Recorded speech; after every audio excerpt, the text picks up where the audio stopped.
फांसी में पहुंच गया, तूने कहा गुनाह कर ले मुझसे, एक नहीं 3-3 गुनाह हो गए और आप फांसी फंदे पर आ गए। बोले बचा सकता हूं। बोले बताओ कैसे बच सकता हूं। कहा तुम ऐसा करो, खुदा का इनकार करो और मुझे सजदा कर दो। बरसीसा की बदबख्ती देखें, उसने शैतान को सजदा किया, खुदा का इनकार किया और उसी वक्त फांसी पर उसको लटका दिया गया। कुफर की मौत वो मर गया। ये है शैतान। हम इसकी बातों में आ जाते हैं, हमें लगता है नहीं यार मैं बड़ा पक्का हूं, 1-2 गुनाह ही तो किए, थोड़ी सी तो प्रॉब्लम्स हैं, थोड़ी सी गलत जगहों पे जा रहा हूं, नमाज भी तो पढ़ता हूं। कोई यूं ही ले जाता है, वो एक एक करके स्टेप बाय स्टेप हम पे अटैक करता है। एक हदीस पाक याद रखिएगा, ये जो नौजवान और हम सब इसमें मुब्तला है, बदकिस्मत हम सब ने कुछ ना कुछ गुनाह पाले हुए हैं। नेकियां भी कर रहे हैं, गुनाह भी कर रहे हैं, कुछ आदतें गंदी हैं जो दिल में लगी हुई हैं, वो नहीं छूटती नहीं है।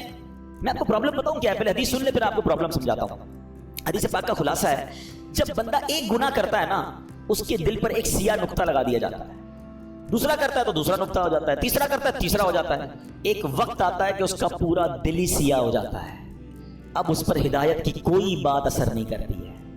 अब प्रॉब्लम पता है क्या है, हम में से कई ऐसे हैं, नमाजें भी पढ़ रहे हैं, बाजों का तिलावत भी कर रहे हैं, रोजे भी रख रहे हैं, मगर हराम काम भी साथ कर रहे हैं। कोई बदरिगाई कर रहा है, कोई बुरी दोस्तियां लगाए बैठा है, माद अल्लाह कोई और गलत काम कर रहा है। हम ये दोनों चीजों को साथ लेके चल रहे हैं।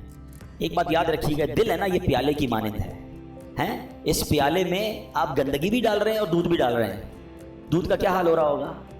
किसी प्याले में शरबत में आप पेशाब भी डालें, थोड़ा सा गोबर भी डालें और फिर रूह अफ़ज़ा भी डाल दें, शरबत भी डाल दें, तो क्या बनेगा? उसका बेड़ा गर्क ही हो जाएगा ना।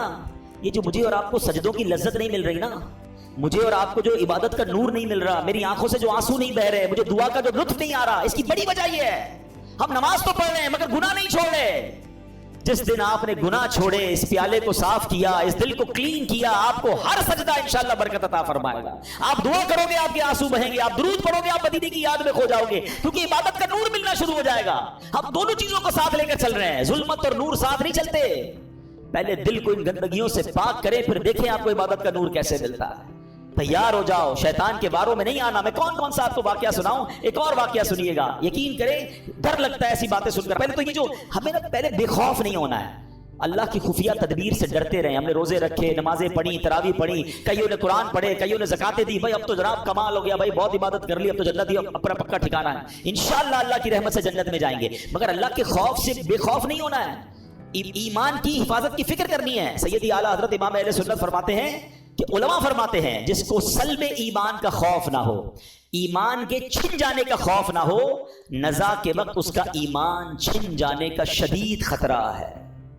पता है शैतान मरते वक्त, यानी इतना मरदूद कहूं कि मरते वक्त भी वो रिश्तेदारों की शक्ल में आता है। जब इंसान की नज़ा का वक्त आता है, आखिरी वक्त, शैतान आ जाता है उसके किसी पुराने रिश्तेदार की शक्ल में, माँ की, वालिद की, किसी रिश्तेदार की शक्ल में, कि बेटा मरने के बाद पता चला इस्लाम तो ठीक मजहब नहीं है, बेटा तू इस्लाम छोड़ दे, ताकि आखिरी वक्त भी ट्राई करता है कि इसका ईमान छीन। अब बताएं हम उससे दोस्ती करेंगे जो मेरा ईमान छीनना चाहता है, या उसके लिए कॉन्शियस हो जाएंगे, तैयार हो जाएंगे कि इसकी बातें नहीं माननी है। हजरत इमाम अबू मोहम्मद फरमाते हैं 3 बड़े इबादत गुजार शख्स थे, हज के लिए रवाना हुए। रास्ते में एक गैर मुस्लिमों की बस्ती में कयाम किया। ये बुरी सोबतों की आपको एक नहुसत भी बताता हूँ, बंदा पता नहीं कभी कहाँ रहता है, कभी किन के साथ रहता है, सोचता भी नहीं है। गैर मुस्लिमों की बस्ती में रहे। अब उस तीनों में से एक बंदे की एक औरत पे नजर पड़ी, एक लड़की पे नजर पड़ी, बड़ी खूबसूरत थी। इसका इस पे दिल आ गया। साथियों से कहता तुम जाओ हज पर, मैं जरा पीछे आता हूँ। किसी बहाने से खुद रुक गया, वो साथी रवाना हो गया। ये पहुंच गया उसके वालिद के पास कि मुझे तुम्हारी बेटी से शादी करनी है। कहा मेरी बेटी का महर तुम अदा नहीं कर सकोगे, बहुत हैवी है, बहुत महंगा है। कहा बताओ तो सही क्या है? कहा महर यह है कि तुम इस्लाम छोड़ दो और गैर मुस्लिम हो जाओ। सारी जिंदगी जिसकी इबादत में गुजरी, शैतान ने ऐसा हमला किया, औरत का एक ऐसा जाल फेंका उसके दिल पर कि उस शख्स ने इस्लाम को छोड़ा और गैर मजहब इख्तियार कर लिया। हज पे जा रहा था, सफर कौन सा था? हज का। सोचिए शैतान कब कहां कैसे हमला कर सकता है, आप सोच नहीं सकते।